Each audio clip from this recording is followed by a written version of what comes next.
Assalamualaikum warahmatullahi wabarakatuh. Perkenalkan, saya Ramadanti Nur Kemaladewi, perwakilan dari kelompok 4 akan mempresentasikan materi tentang hadis mutawatir dan hadis ahad untuk memenuhi tugas dari Ustadz Nasrul Hakim.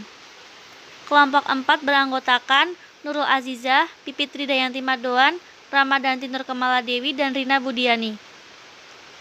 Pengertian hadis mutawatir. Kata mutawatir berasal dari kata tawataro, ya tawataru, tawaturan fahuwa mutawatirun, yang secara bahasa merupakan isim fa'il dari at-tawatur yang berarti berturut-turut. Sedangkan secara istilah, hadis mutawatir adalah hadis yang diriwayatkan oleh banyak orang atau perawi yang menurut adat atau kebiasaan mustahil mereka sepakat untuk berdusta. Selanjutnya, syarat-syarat hadis mutawatir. Dari definisi telah disebutkan tampak jelas bahwa suatu hadis dapat dikatakan mutawatir jika memenuhi syarat-syarat sebagai berikut. 1. Diriwayatkan banyak perawi. Para ulama hadis berbeda pendapat tentang minimal jumlah banyak pada periwayat hadis mutawatir tersebut. Di antara mereka ada yang berpendapat paling sedikit 5 orang sebagaimana dikemukakan Al-Baqilani. As-Tukhri berpendapat paling sedikit 10. 2. Jumlah banyak bilangan perawi tersebut terdapat pada seluruh tingkatan atau tobaqot sanad. Jumlah banyak orang pada setiap tingkatan tobaqot sanad dari awal sampai akhir sanad. Jika jumlah banyak tersebut hanya pada sebagian sanad saja, tidak dinamakan mutawatir tetapi nanti masuk pada hadis ahad. 3. Menurut kebiasaan, mustahil mereka sepakat untuk berdusta. Misalnya jika para perawi dalam sanad itu datang dari berbagai negara yang berbeda, jenis yang berbeda, dan pendapat yang berbeda pula, sejumlah para periwayat yang banyak ini secara logika mustahil terjadi adanya kesepakatan bohong secara uruf. 4. Beritanya bersifat indrawi. Maksudnya, berita yang diriwayatkan itu dapat didengar dengan telinga atau dilihat dengan mata kepala. Tidak disandarkan pada logika akal seperti sifatnya alam yang baru. Sandaran berita secara indrawi maksudnya dapat diindra dengan indra manusia radisi. Selanjutnya, pembagian hadis mutawatir. Hadis mutawatir terbagi menjadi 2 bagian. 1. Mutawatir lafzi, ialah apabila lafaz dan maknanya mutawatir yang dirawikan oleh perawi. 2. Mutawatir maknawi, ialah hadis yang maknanya mutawatir sedangkan lafaznya tidak. Atau dengan kata lain adalah hadis yang diriwayatkan perawinya berlainan dalam menyusun redaksi pemberitaan, tetapi berita pemberitaan yang berlainan itu terdapat persesuaian dan kesamaan makna pada prinsipnya. Selanjutnya, hukum hadis mutawatir. Ulama hadis sepakat bahwa hadis mutawatir memberikan ilmu daruri, yaitu ilmu yang pasti, yakin dan tidak boleh diingkari kebenarannya. Mutawatir itu wajib diterima dengan yakin dan wajib diamalkan. Ulama juga sepakat bahwa hadis mutawatir dari Nabi Shallallahu Alaihi Wasallam semuanya makbul dan tidak perlu lagi mencari keadaan perawinya. Hasbi Asyidiki menjelaskan bahwa hadis mutawatir sama derajatnya dengan nas Al-Quran. Di sini terdapat buku-buku tentang hadis mutawatir.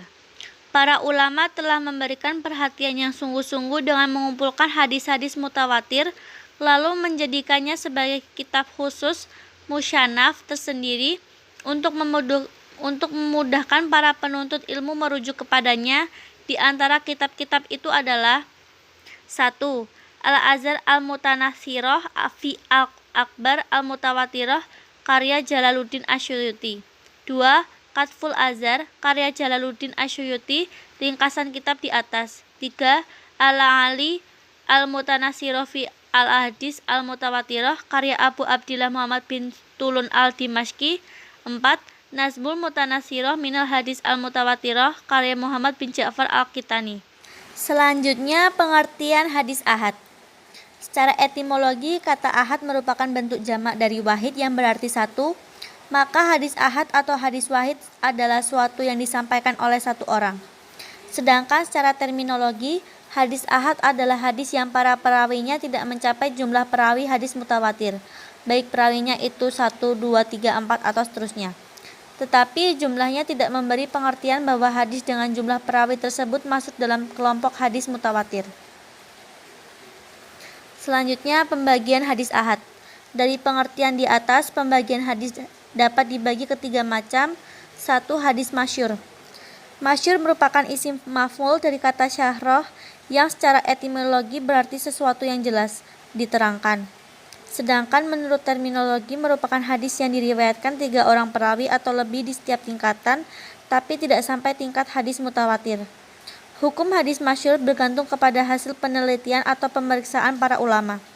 Sebagian hadis masyhur ada yang sahih, sebagian hasan, dan sebagian lagi ada yang daif. Bahkan ada yang maudhu.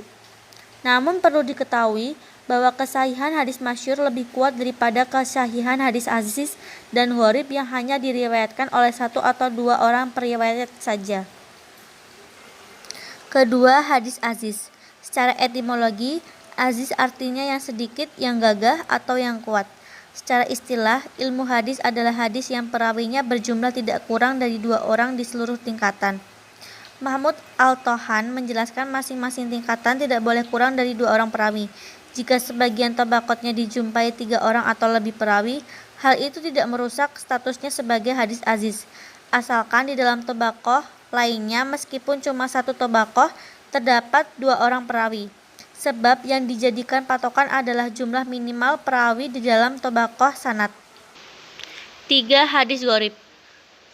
Kata gharib berasal dari kata goroba, ya robu, gorba, fahuwa gharibun, yang secara etimologi berarti sendirian, terisolir jauh dari kerabat, perantau, asing, aneh, dan sulit dipahami.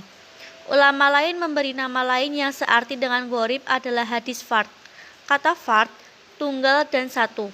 Sedangkan secara terminologi hadis gharib atau hadis fard ialah hadis yang dalam sanadnya terdapat seorang yang menyendiri dalam meriwayatkan, di mana saja penyendirian dalam sanad itu terjadi.